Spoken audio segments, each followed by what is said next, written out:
In the day's other news, President Trump sharply criticized a federal judge who blocked his decision to end the DACA program. It protects young immigrants brought here illegally from deportation.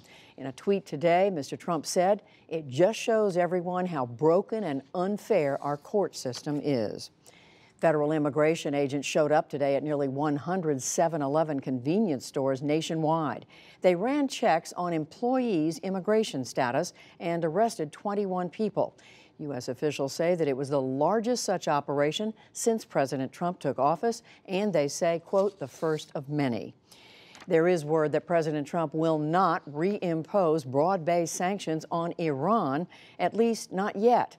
The Associated Press and others are reporting that he's expected to announce the decision by a Friday deadline. That is despite his criticism of the 2015 nuclear deal.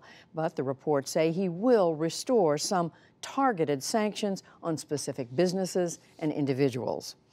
A new diplomatic effort on North Korea appeared to gain momentum today. Both President Trump and South Korea's President Moon Jae-in said they are open to direct talks with North Korea's leader Kim Jong-un. In Seoul, Moon said that Mr. Trump's tough stance led to yesterday's North-South talks and could yet pave the way to a summit with Kim.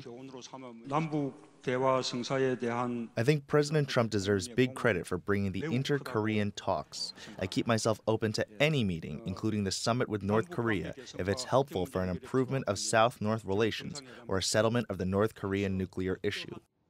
In Washington, President Trump welcomed yesterday's North-South meeting and said, quote, who knows where it leads. The White House said that U.S. talks with the North are possible at the appropriate time under the right circumstances.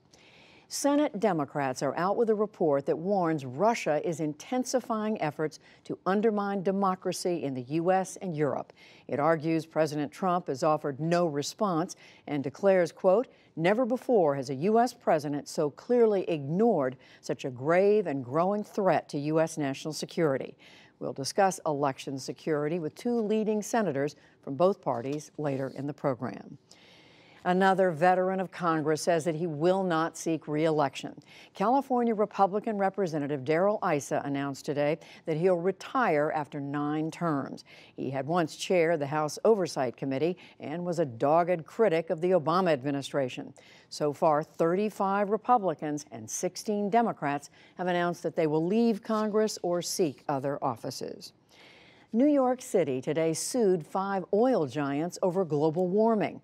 The suit named BP, Chevron, ConocoPhillips, ExxonMobil, and Royal Dutch Shell. Mayor Bill de Blasio said the city wants to recoup billions of dollars in costs related to climate change. And on Wall Street today, the Dow Jones Industrial Average lost 16 points to close at 25,369.